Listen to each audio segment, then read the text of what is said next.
What happens when Hollywood's most legendary action star goes head-to-head with late-night television's most controversial host? You won't believe what unfolds when Harrison Ford sits down for what was supposed to be a routine promotional interview that quickly spirals into the most explosive confrontation in late-night history. This isn't just another celebrity spat. This is a full-blown war of words that left audiences speechless and industry insiders questioning everything they thought they knew about both men. Before we get into this incredible story, make sure you hit that subscribe button and drop a comment below, because you're not going to believe what unfolds when these two titans clash in ways nobody saw coming. The tension in Studio 6B was palpable from the moment Harrison Ford walked through those doors. Sources backstage reported that the legendary actor seemed unusually on edge, his typical stoic demeanor replaced by something much more volatile. The 79-year-old icon, known for his no-nonsense approach to interviews, had agreed to appear on the show to promote his latest project. But what should have been standard Hollywood promotion was about to become a masterclass in how quickly things can go sideways when egos collide. Jimmy Kimmel, fresh off a string of controversial monologues that had already put him in hot water, with several A-list celebrities, seemed particularly animated that evening. Staffers noted his unusual energy backstage, describing him as wired and looking for something. The host had been facing mounting criticism for his increasingly aggressive interviewing style, with many accusing him of crossing lines for the sake of viral moments and social media buzz. Tonight it appeared he had chosen the wrong target for his antics. As the cameras rolled and the familiar late-night atmosphere settled over the studio audience, Ford took his place across from Kimmel with the practiced ease of someone who had done this dance 1,000 times before. The audience, packed with fans eager to see the beloved Han Solo and Indiana Jones actor, had no idea they were about to witness something that would be dissected and analyzed for weeks to come. The interview began innocuously enough, with Kimmel's standard opening banter about Ford's latest film. But those familiar with reading between the lines could sense something was off from the very first exchange. Ford's responses were shorter than usual, clipped in a way that suggested he was already irritated by something. His body language spoke volumes, arms crossed, jaw set, eyes that seemed to be looking right through his host rather than engaging with him. "So Harrison, you're back doing action movies at 79. Kimmel opened with what seemed like an innocent observation. "Most guys your age are thinking about retirement, maybe taking up golf. What keeps you throwing yourself off buildings and into fight scenes?" Ford's response was measured but carried an undercurrent of annoyance. "I do what I've always done, Jimmy. I show up, I do the work, and I don't make excuses about my age or anyone else's expectations." The audience laughed, but there was something in Ford's tone that suggested this wasn't entirely friendly banter. Kimmel, either missing the warning signs or choosing to ignore them, pressed forward with his next question. And this is where things started to take a turn. "Well, speaking of showing up," Kimmel said with that signature smirk that had become his trademark, "there's been some talk about you being, let's say, difficult to work with on set. Directors calling you challenging, co-stars mentioning your intensity. Is that fair? Or are people just not ready for old-school Hollywood professionalism?" The question hung in the air like a loaded weapon. Ford's expression shifted almost imperceptibly, but those watching closely could see his jaw tighten. This wasn't the softball interview he'd been promised. This was something else entirely. "I don't know what you're talking about," Ford replied, his voice taking on that famous edge that had made Han Solo so compelling. "I've worked with some of the best directors and actors in this business for 5 decades. If someone has a problem with professionalism, maybe they should look in the mirror." The studio audience shifted uncomfortably. This wasn't the usual playful back and forth they were accustomed to seeing. There was real tension building between these two men, and Kimmel seemed to be feeding off it rather than trying to diffuse it. "Oh, come on, Harrison," Kimmel continued. leaning forward with that predatory grin that had become increasingly common in his interviews. "We've all heard the stories. The legendary Harrison Ford temper. Cast members walking on eggshells. I mean, there are entire Reddit threads dedicated to your on-set behavior." That's when Ford did something that sent a chill through the studio. He slowly uncrossed his arms, placed both hands on the arms of his chair, and fixed Kimmel with a stare that could have melted steel. The transformation was remarkable. This wasn't the affable movie star anymore. This was someone who had reached the end of his patience, and everyone in that studio could feel it. "Let me ask you something, Jimmy," Ford said, his voice dropping to that low, dangerous register that had intimidated countless villains on screen. "Do you actually research your guests before they come on? Or do you just read whatever garbage your writers pull off the internet?" The question cut through the studio like a blade. Kimmel's confident demeanor faltered for just a moment, but his ego wouldn't let him back down. Instead of recognizing the warning signs and steering the conversation back to safer ground, he doubled down in the worst possible way. "Hey, I'm just asking the questions that people want answered," Kimmel shot back, his voice taking on a defensive edge that betrayed his growing discomfort. "This is late-night television, Harrison. We have fun here. Maybe you're just not used to hosts who don't kiss your ring." The words hung in the air like smoke from a discharged weapon. Ford's eyes narrowed, and for a moment, the only sound in the studio was the uncomfortable rustling of an audience that could sense they were witnessing something unprecedented. This was no longer an interview. This was a confrontation brewing between two strong-willed men who had clearly reached an impasse. But what came next would push this situation from uncomfortable to explosive, as Ford prepared to respond to what he clearly saw as a direct challenge to his integrity and reputation. The legendary actor leaned forward in his chair, and those who knew him well recognized the look in his eyes. This was Harrison Ford at his most dangerous, and Jimmy Kimmel was about to find out exactly what that meant. "Kiss my ring?" Ford repeated slowly, his voice carrying that unmistakable edge that had made him one of Hollywood's most respected and feared performers. "Let me tell you something about rings, Jimmy.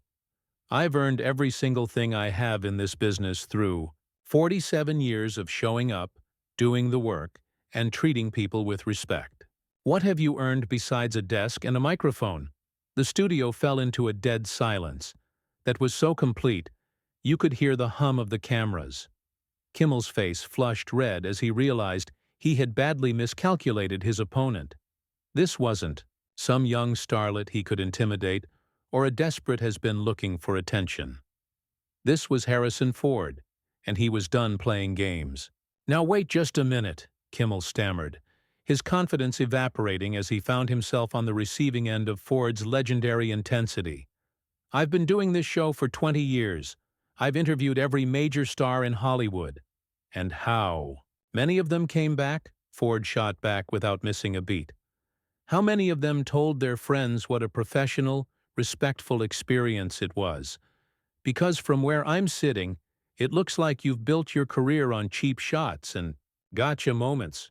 The audience was riveted, caught between fascination and horror, as they watched their beloved late-night host get systematically dismantled by one of cinema's greatest icons.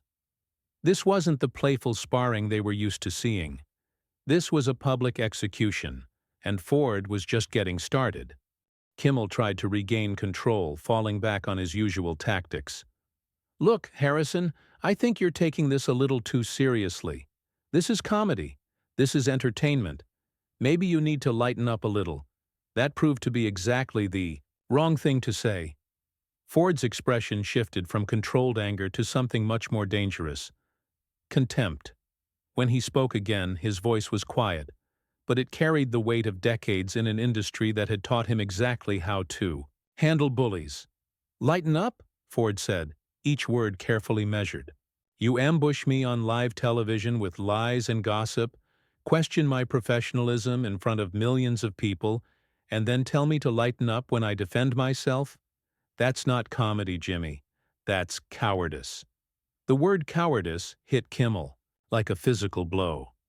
His face went from red to white as he realized this situation was spiraling completely out of his control. He had faced difficult guests before, celebrities who pushed back against his questions, but nothing like this. Ford wasn't just pushing back. He was dismantling everything Kimmel thought he knew about handling confrontational interviews. "I'm not a coward," Kimmel protested, but his voice lacked conviction. "I ask tough questions. That's my job."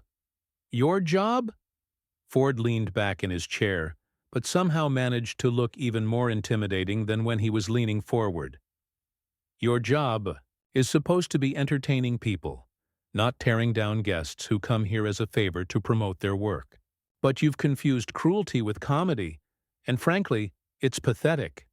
The studio audience was completely silent now, transfixed by this unprecedented display of raw honesty. Many of them had paid good money to see their favorite actor, expecting light-hearted promotion and amusing anecdotes. Instead, they were witnessing something that felt more like a public intervention, with Ford serving as both prosecutor and judge. Kimmel's producers were frantically trying to signal him from off-camera, making cutting motions across their throats, but their host seemed frozen, unable to either escalate or de-escalate the situation. He had picked a fight with the wrong person, and now he was trapped in a confrontation that was being broadcast live to millions of viewers. "You know what the real problem is, Jimmy?" Ford continued, his voice taking on that professorial tone he used when explaining something important in interviews. "You've forgotten that the people who come on this show are human beings, not props for your comedy routines. We have careers, families, reputations that matter to us. When you spread gossip and lies for laughs, you're playing with real people's lives." Kimmel tried one more desperate attempt to regain the upper hand. "Oh, please, Harrison, you're a movie star. You're bulletproof. A few jokes aren't going to hurt your career." It was the worst possible thing he could have said. Ford's eyes flashed, with something that made several audience members actually gasp audibly. When he spoke again, his voice was so low and controlled that it was somehow more frightening than if he had shouted. "Bulletproof?" Ford repeated. "You think being successful means you don't have feelings? You think having money means you don't care about your reputation? Let me explain something to you that your writers apparently never taught you. Respect isn't something you lose when you become famous. It's something you earn more of." The confrontation had reached a boiling point, but neither man seemed willing to back down. Kimmel, perhaps sensing that his career was being damaged with every passing second, made one final desperate play that would prove to be his biggest mistake yet. "You know what, Harrison?" Kimmel said, his voice taking on a nasty edge that revealed the true nature of his character. "Maybe the problem isn't me. Maybe the problem is that you're just an old man who can't handle modern entertainment. Maybe you should stick to movies where you can control every word that comes out of your mouth, instead of trying to lecture me about how to do my job." The words hung in the air like a death sentence. The studio audience collectively held their breath as they watched Ford's face transform. The controlled anger was gone, replaced by something cold and final. This wasn't just about a bad interview anymore. This was about fundamental respect, and Kimmel had just crossed the last remaining line. Ford stood up slowly, his movements deliberate and measured. At 79, he still cut an imposing figure, and as he rose to his full height, Kimmel seemed to shrink in his chair. The host had finally realized the magnitude of his mistake, but it was far too late for damage control. "An old man?" Ford said, his voice carrying across the silent studio, with crystal clarity. "You're absolutely right, Jimmy. I am an old man. Old enough to remember when television hosts had class. Old enough to remember when entertainment didn't require humiliating your guests. And old enough to know when I'm dealing with someone who has no business being behind that desk." Kimmel tried to interrupt, but Ford wasn't finished. This was 47 years of Hollywood experience speaking, and nothing was going to stop him from saying what needed to be said. "You want to know about modern entertainment?" Ford continued, taking a step closer to Kimmel's desk. Modern entertainment is supposed to be better than this. We have more platforms, more opportunities, more ways to connect with audiences than ever before. And you've chosen to use that power to tear people down for cheap laughs. That's not modern, Jimmy. That's just sad. The camera operators didn't know where to point their lenses.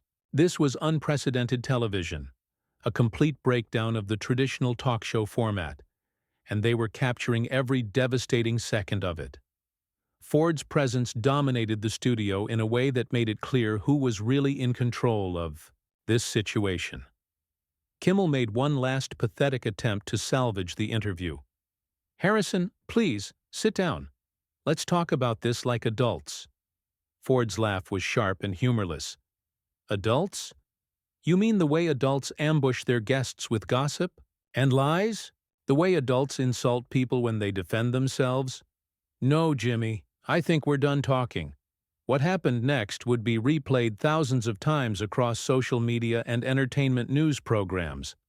Ford reached into his jacket pocket and pulled out his earpiece, the small device that connected him to the show's audio system. Instead of simply removing it, he held it up for everyone to see, then deliberately dropped it onto Kimmel's desk where it landed with an audible thud that the studio microphones picked up perfectly. "You can keep that," Ford said with quiet dignity. "I won't be needing it anymore." The symbolism was unmistakable. Ford wasn't just ending the interview, he was making a statement about the entire exchange. The earpiece represented connection, communication, the basic tools of civilized discourse, and he was rejecting all of it. Kimmel sat frozen behind his desk, his face pale and his hands trembling slightly. The confident, wisecracking host who had started the interview was gone, replaced by someone who looked small and defeated. His producers were making increasingly frantic gestures from off-camera, but there was nothing they could do to fix what had been broken. Ford turned to address the studio audience directly, something that shattered every remaining protocol of late-night television. When he spoke, his voice carried the weight of genuine disappointment rather than anger. "Ladies and gentlemen," he said, looking out at the sea of shocked faces, "I came here tonight to talk about a film that I'm proud of, made with people I respect, for audiences who deserve better than this. I apologize that you had to witness this, but sometimes you have to stand up for what's right, even when it's uncomfortable." The audience began to applaud, slowly at first, then building to a thunderous ovation that lasted nearly a full minute. They weren't just clapping for Harrison Ford, the movie star. They were applauding someone who had stood up to a bully on live television and refused to be diminished by cheap shots and calculated cruelty. Ford nodded his acknowledgement of their support, then turned back to Kimmel one final time. The host looked like he wanted to disappear into his chair, but Ford's words were measured and final. "I've worked with Steven Spielberg, Ridley Scott, and dozens of other directors who understand that respect goes both ways," Ford said. "I've shared screens with some of the most talented actors of my generation, and we've all learned that professionalism isn't about being easy to work with. It's about being worth working with. You might want to think about what kind of professional you want to be." With that, Harrison Ford walked off the set of Jimmy Kimmel Live, leaving behind one of the most devastating takedowns in television history. He didn't storm off in anger or slam any doors. He simply walked away with the dignity of someone who had said everything that needed to be said and had nothing left to prove. The cameras kept rolling for several more seconds, capturing Kimmel sitting alone at his desk, staring at the earpiece Ford had left behind. The host's face told the story of someone who had badly miscalculated an opponent and paid the price for his arrogance. When the show finally cut to commercial, the damage was already done.